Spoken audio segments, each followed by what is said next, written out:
इस कहानी के सभी पात्र और घटनाएं काल्पनिक हैं, जिसका किसी भी व्यक्ति या घटना से कोई संबंध नहीं है। यदि किसी घटना के साथ इसकी समानता होती है, तो इसे मात्र एक संयोग कहा जाएगा।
दिगंत और अनंत तक गूंजायमान है। ब्रह्मनाद है विधि का वो अटल विधान है। धर्म की अधर्म पर विजय का वो प्रमाण है। जायमान है वो अटल विधान है। विजय का वो प्रमाण है। ब्रह्मांड का महान योद्धा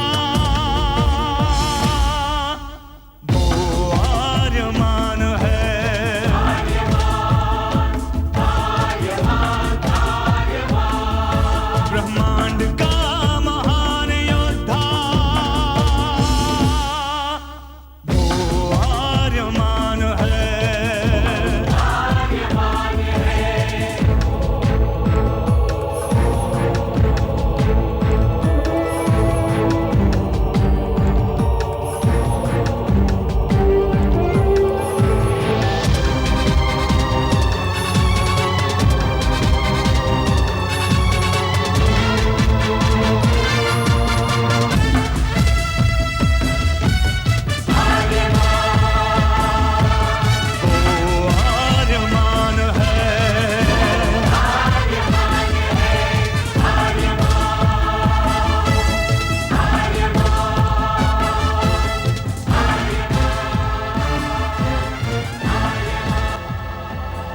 अनंत असीम ब्रह्मांड, अद्भुत विशाल विराट, जहां असंख्य आकाश गंगाएं प्रतिक्षण बनती रहती हैं, मिटती रहती हैं।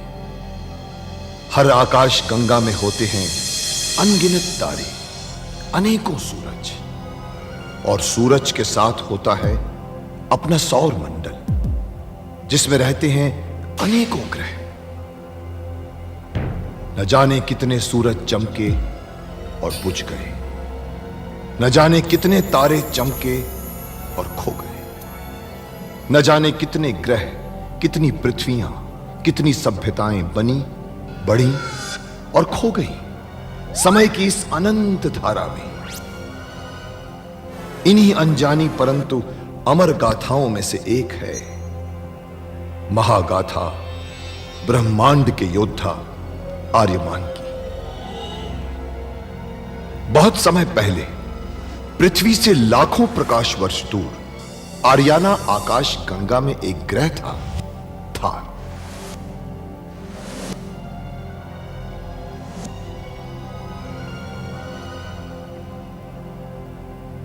थार एक रेगिस्तान था, पानी की बूंद नहीं थी, फिर भी पूरे ब्रह्मांड के लिए मूल्यवान था थार, क्योंकि थार में थी ऐसी खाने जहां से दुर्लभ जीवनदायी पदार्थ निकलता था, जिसे थारस कहते थे। यह किसी भी ग्रह की जहरीली से जहरीली हवा को भी रासायनिक प्रक्रिया से प्राणवायु बना देता था, जीने के लायक बना देता था। कहावत थी, थारस जिसके वश में, पूरी आकाश गंगा उसके वश में। आर्याना आकाश गंगा की संरक्षक संस्था ओमियान के नियमों के अनुसार थारस को कोई भी व्यक्ति अपने वश में नहीं कर सकता था। यहां तक कि थार ग्रह का राजा जारांत भी नहीं। राजा होते हुए भी जारांत अपना राज्य गणतंत्र प्रणाली से चलाता था। खानों से निकलने वाले थारस का 25% भाग ही थार ग्रह के हिस्से में आता था। बाकी का हिस्सा ओसेक अंतरिक्ष संगठन में चला जाता था। ओसेक आरियाना आकाश गंगा के व्यापारियों का संगठन था और जिसका संचालन अंतरिक्ष में बनाए गए एक कृत्रिम ग्रह ओसेक से होता था। मगर ओसेक संगठन में कई व्यापारी ऐसे भी थे जो अति महत्वाकांक्षी थे, जो पूरे ब्रह्मांड में अपना आधिपत्य स्थापित करना चाहते थे। परंतु जब तक ओमियान था तब तक कोई कुछ नहीं कर सकता था। ओमियान अंतरिक्ष के लोगों की संरक्षक संस्था थी जो अंतरिक्ष के निवासियों के हितों का पूरा ध्यान रखती थी और अपनी शांति सेना के द्वारा संपूर्ण ब्रह्मांड में शांति और व्यवस्था बनाए रखती थी। इसी ओमियान संस्था का अध्यक्ष था महान होशिंग। होशिंग जिस ग्रह पर रहता था उस ग्रह का नाम था गुरुक्षेत्र, जहां आज छिड़ी हुई है एक महाजंग। ये ले, और ध्यान रहे इस पवित्र चंद्र रस की एक भी बूंद भूमि पर न गिरने पाए। अब शगुन होता है। आप चिंता न करें महारानी, मैं ध्यान रखूंगी।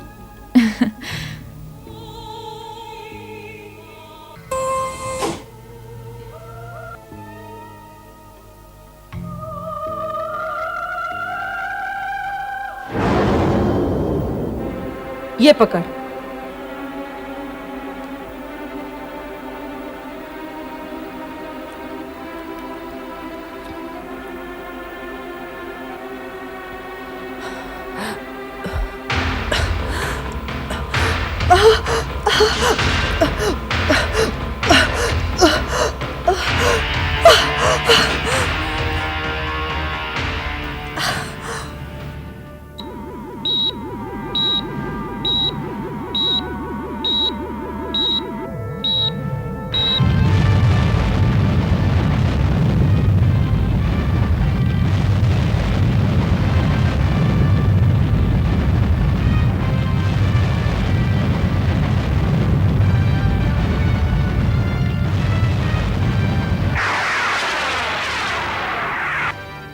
आर्यमान ने गर्भ में रहकर ही उस जहर की आग का बहादुरी से मुकाबला किया और अपने मां के प्राणों की रक्षा की। दोनों के प्राण बच गए। थार के राजमहल के सुनहरे दिन करीब आए जब दोनों महारानियों के दासियों ने बारी बारी से महाराज जारांत को प्रसव पीड़ा की सूचना दी। महाराज जारांत की जय हो। महारानी नासा को प्रसव नहीं हो रहा है, वो अभी तक प्रसव पीड़ा में है। दवाई दो उनको, सब ठीक हो जाएगा। सब ठीक हो जाएगा। अगर मेरा प्रसव शीघ्र नहीं हुआ तो महारानी रासा जीत जाएंगी और उनका पुत्र थार के सिंहासन पर बैठेगा। दाई, दाई कुछ कर, दाई, दाई कुछ कर, मेरा प्रसव शीघ्र करवा दे। महाराज, महाराज, महाराज की जय हो। महारानी रासा का प्रसव निकट है महाराज। थार का उत्तराधिकारी शीघ्र ही आपकी गोद में होगा।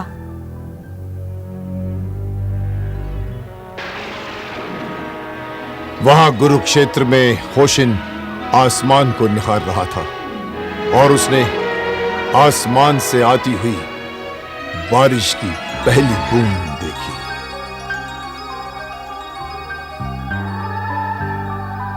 यह बूंद ब्रह्मांड के मुक्तिदाता के आगमन का संकेत था।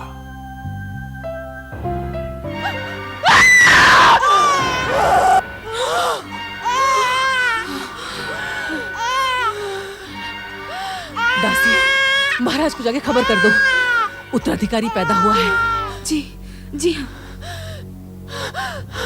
दाई, दाई मेरा बच्चा कहाँ है? दाई, दाई मेरा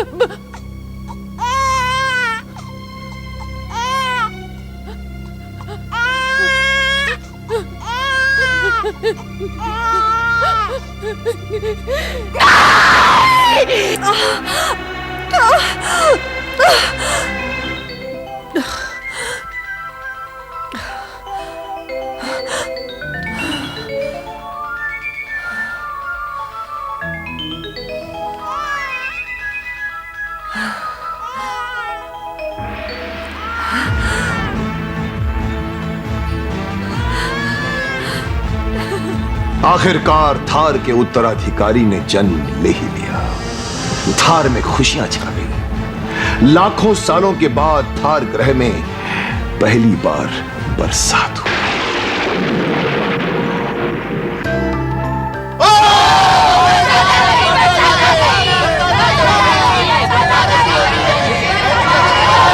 और फिर वो खुशियों का दिन आया जब दोनों बच्चों का नामकरण होना था।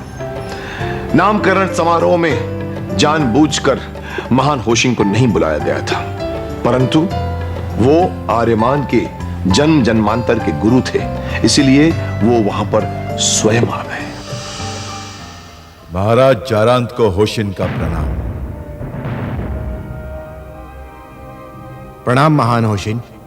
आप अचानक? पता था मुझे कि निमंत्रण नहीं भेजा जाएगा, परंतु आना आवश्यक था। बहुत शुभ है थार के लिए आपका छोटा पुत्र।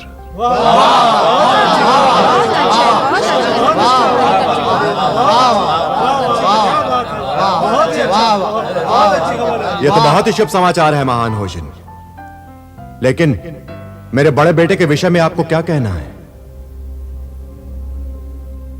इसके लिए केवल आंसू है मेरे पास। बड़ा अभागा है बेचारा। अनिष्ट हो सकता है इसके कारण थार का।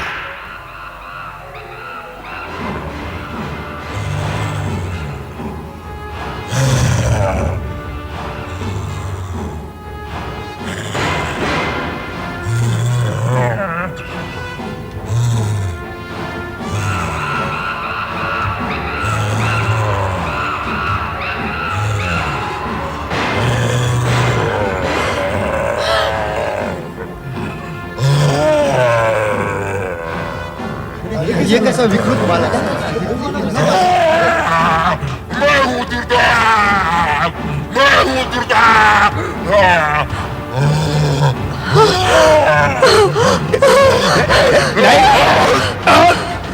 राहुल, पकड़ लो इसे और बनते बना लो।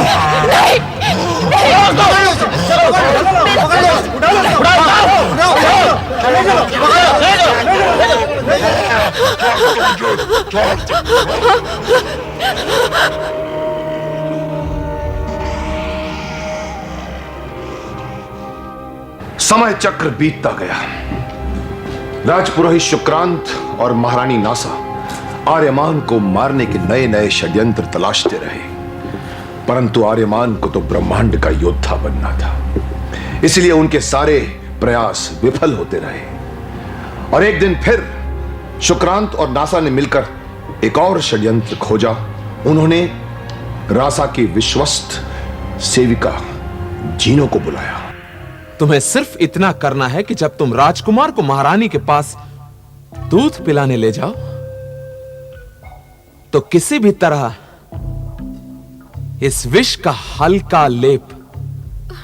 शुक्रांत के लालच में कुछ पल के लिए जीनो आ तो गई, परंतु बाद में उसका हृदय परिवर्तन हुआ। जीनू, तू होश में तो है? हाँ महारानी, मेरा विश्वास कीजिए महारानी, राजकुमार के जीवन को खतरा है। ये जहर की शीशी शुक्रांत ने मुझे दी थी ताकि मैं क्षमा के योग्य नहीं हूँ महारानी, मैं क्षमा के योग्य नहीं हूँ। आप मुझे दंड दीजिए, आप मुझे दंड दीजिए, परंतु राजकुमार को बचा लीजिए। शुक्रांत, इतनी देर हो गई, अभी तक कुछ नहीं हुआ। लगता है इस बार भी तुम्हारा विष बेकार सिद्ध हुआ है। नहीं महारानी, शुक्रांत से एक बार भूल हो सकती है, बार बार नहीं। बहुत जल्द महारानी रासा के कक्ष से रोने की आवाज आती होगी।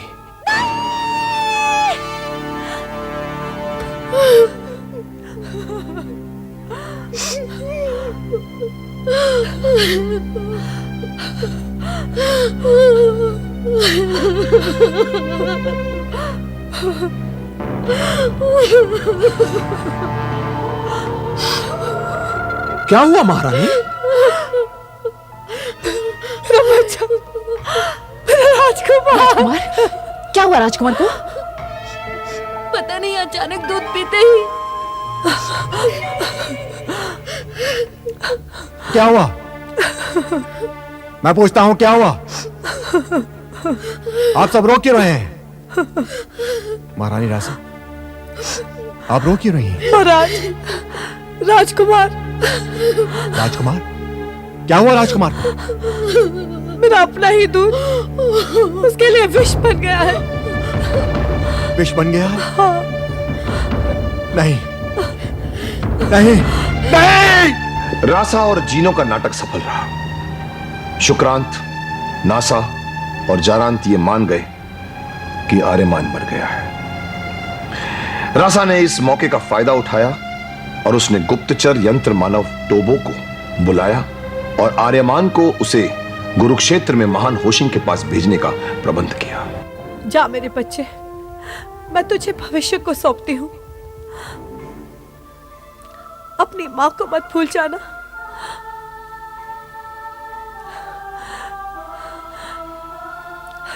लो टोबो।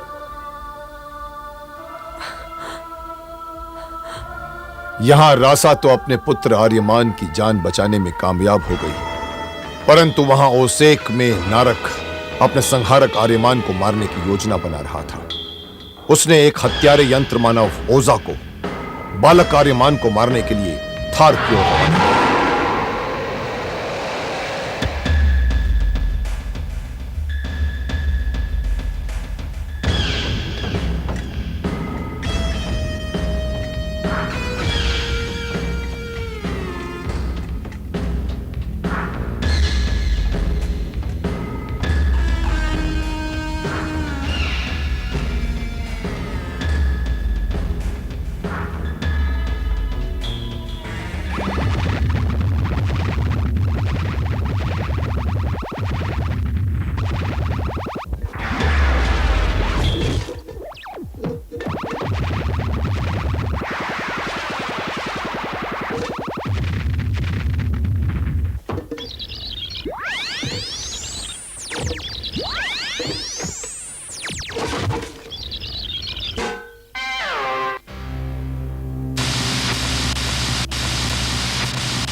आ गया वो, उसे तो आना ही था।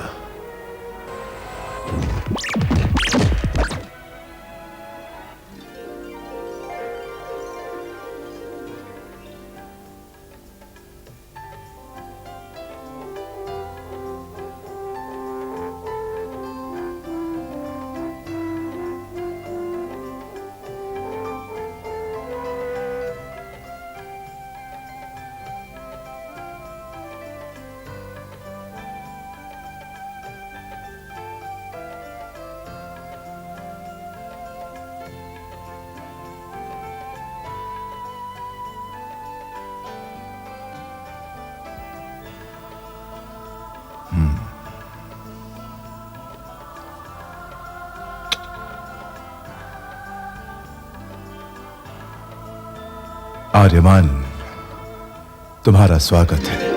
इस तरह आर्यमान महान होशिंग के पास गुरुक्षेत्र में सुरक्षित पहुंच जाता है। परंतु क्या आर्यमान गुरुक्षेत्र में सुरक्षित रहा? उसकी मौत को सच मानने वाले शुक्रांत और नासा ने थार में क्या गुल खिलाए? राजा जारांत और महारानी रासा क्या उनके षड्यंत्रों से सुरक्षित रही? आर्यमान कैसे ब्रह्मांड का महान योद्धा बना? ये सारी आगे की कहानी मैं आपको अगले सप्ताह बताऊंगा, क्योंकि वक्त का तकाजा है, समय का अभाव है। तो फिर मिलते हैं अब अगले सप्ताह इसी समय, यानी रविवार दोपहर 12 बजे से 1 बजे तक DD1 पर।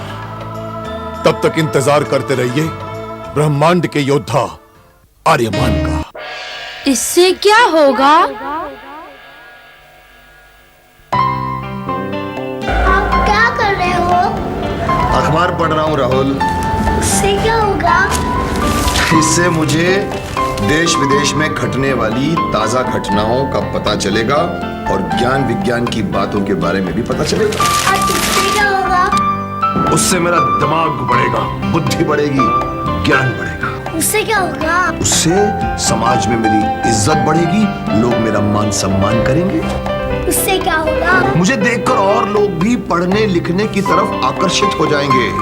उससे क्या होगा? उससे एक दिन हमारे देश में हर बच्चा सुशिक्षित और पढ़ा लिखा हो जाएगा। अब तुम बताओ कि उससे क्या होगा? इससे हमारा देश पूरे वर्ल्ड में स्ट्रांग हो जाएगा। Very good. अब आप लोग भी समझ गए होंगे कि इससे क्या होगा।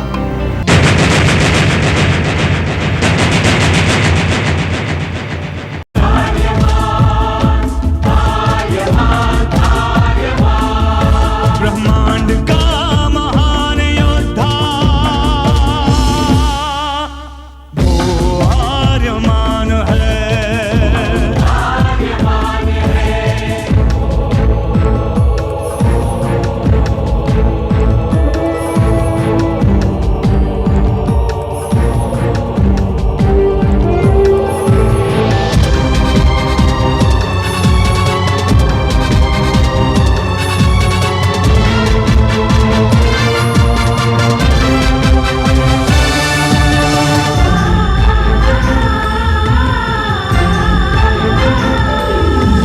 धीरशील शूरवीर है प्रचंड